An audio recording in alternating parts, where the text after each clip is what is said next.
Hello hello, je vous ai testé, rappelez-vous il y a quelques jours, l'excellent Xiaomi Redmi Note 11, le tout nouveau smartphone entrée de gamme de Xiaomi, un excellent smartphone avec un très bon rapport qualité-prix comme je l'avais mentionné lors de mon test. Et aujourd'hui, on va s'attarder sur le second smartphone de cette gamme, le Redmi Note 11S. Alors ce modèle se situe en fait entre le Note 11 standard et le Note 11 Pro. Il débarque en configuration de base 6 Go de RAM, 64 Go de stockage à 249 €. Donc oui, il est un poil plus cher que le Note 10S de l'an dernier qui lui débarquait à 199 €. Bon, on va donc se pencher sur lui. Quel est mon retour d'expérience? Vaut-il plus le coup ou pas que le Redmi Note 11 standard? Eh bien, je vous dis tout.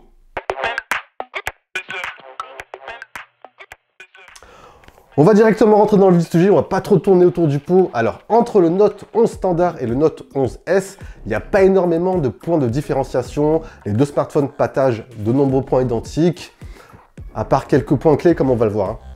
On part déjà sur les mêmes excellentes bases que son confrère, le Xiaomi Redmi Note 11 standard, que ce soit la partie multimédia et la partie autonomie.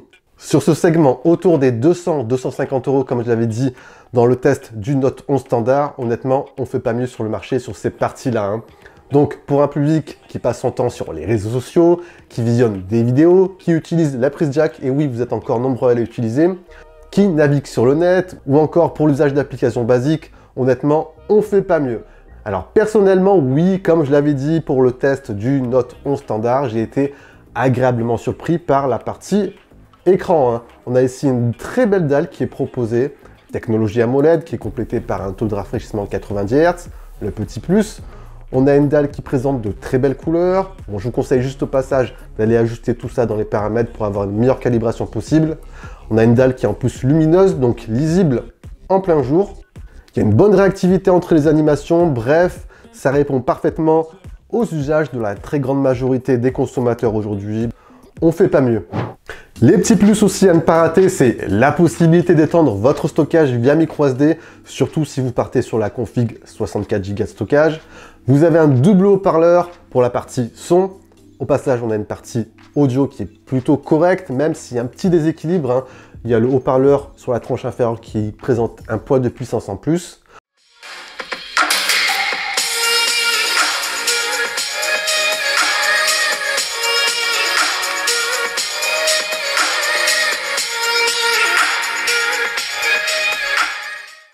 Vous avez le NFC, vous avez une double nano SIM, bref, on est assez complet.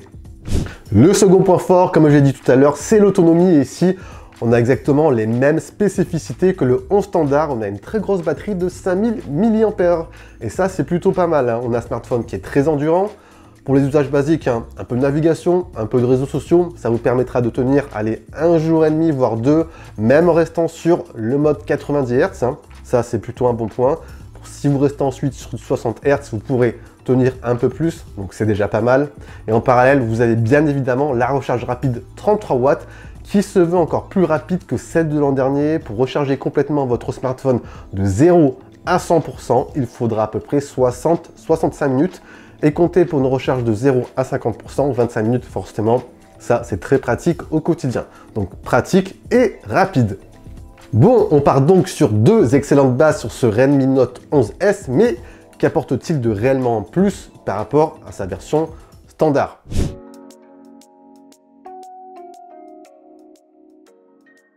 Premier point clé, c'est le SoC intégré. On a ici un processeur qui est légèrement plus véloce que son confrère. On est ici sur le processeur MediaTek Helio G96. Alors sans forcément rentrer dans les détails techniques, c'est pas très utile. Ce SoC sera en fait davantage optimisé pour tout ce qui est gaming. Donc, si vous jouez de temps en temps aux jeux vidéo, ça pourrait pourquoi pas être un facteur à prendre en considération. Point aussi à noter, il sera peut-être un peu plus efficace, un peu plus à l'aise pour l'ouverture d'applications en multitâche. Par contre, petit point négatif que j'ai noté, il est un poil moins efficient. C'est-à-dire que niveau consommation de batterie, ça sera un peu moins optimisé que la version standard. Le second point qui diffère par rapport au Note 11 standard, c'est la partie photo. On a ici le même capteur principal en fait que le modèle Pro que je vais bientôt vous tester. On a un capteur grand angle de 108 mégapixels, c'est le capteur Samsung HM2. Je vous ai pris bien sûr quelques clichés pour vous montrer tout ça. Dans les faits, les résultats sont à mes yeux un poil meilleurs quand même que le modèle 11 standard. Alors en plein jour, les clichés, les photos sont assez propres, sont assez détaillées. Le capteur offre une large place dynamique. Je trouve que les couleurs sont plutôt correctes, quoi qu'on tire peut-être parfois vers des tons un peu froids. Mais dans l'ensemble, lorsque les conditions sont là, c'est plutôt pas mal. Le capteur utilise bien évidemment la technique du pixel binding, c'est-à-dire que en mode basique, vous allez prendre des photos en 12 mégapixels et vous pourrez bien sûr prendre des photos en haute résolution 108 mégapixels qui sont un peu plus détaillées si vous faites des photos grand format. En basse lumière, ensuite, honnêtement, c'est assez moyen. Le bruit numérique s'installe assez rapidement, même si vous activez le mode nuit. Après, ça fera l'affaire pour les réseaux sociaux et compagnie. Vous avez un ultra grand angle qui est pas mal, même s'il faudra prendre en compte les distorsions en périphérie de l'image. Après, ça fait amplement l'affaire. À l'avant, pour le capteur selfie, on a du 16 mégapixels. Nickel pour les selfies en plein jour. Ça sera aussi très utile pour les vidéos TikTok et ça fera l'affaire. En parlant de vidéos TikTok, j'ai ouvert récemment un compte sur la plateforme, donc n'hésitez pas à aller y faire un petit tour.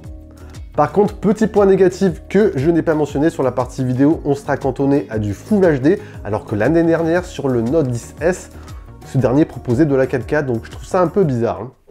Donc voilà, ce sont les deux gros points qui diffèrent par rapport au Note 11 standard, SoC intégré et capteur principal.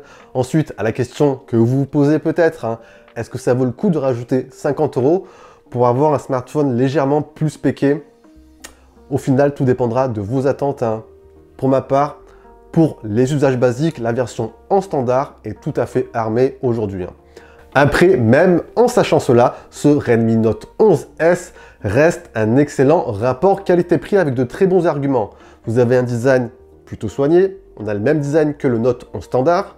Vous avez une bonne partie multimédia, un très bel écran, une très bonne autonomie, un bon capteur principal. Il faudra juste prendre en compte l'interface Xiaomi qui doit à mes yeux encore s'améliorer. Il y a pas mal de bloatware. Xiaomi doit pourquoi pas aussi revoir sa politique de mise à jour, mais mis à part ça, on a un très bon smartphone, oui, que je vous recommande sur ce segment tarifaire. Et voilà les amis, on a donc fait un tour assez complet de ce smartphone. Si vous avez des questions éventuelles, n'hésitez pas, vous envoyez tout ça en bas dans l'espace commentaire comme d'habitude. Si vous avez apprécié, vous envoyez les gros pouces bleus et partagez la vidéo, c'est le plus important. Sur ce, je vous dis bien sûr, prenez soin de vous et ça, c'est le plus important. Allez, ciao ciao!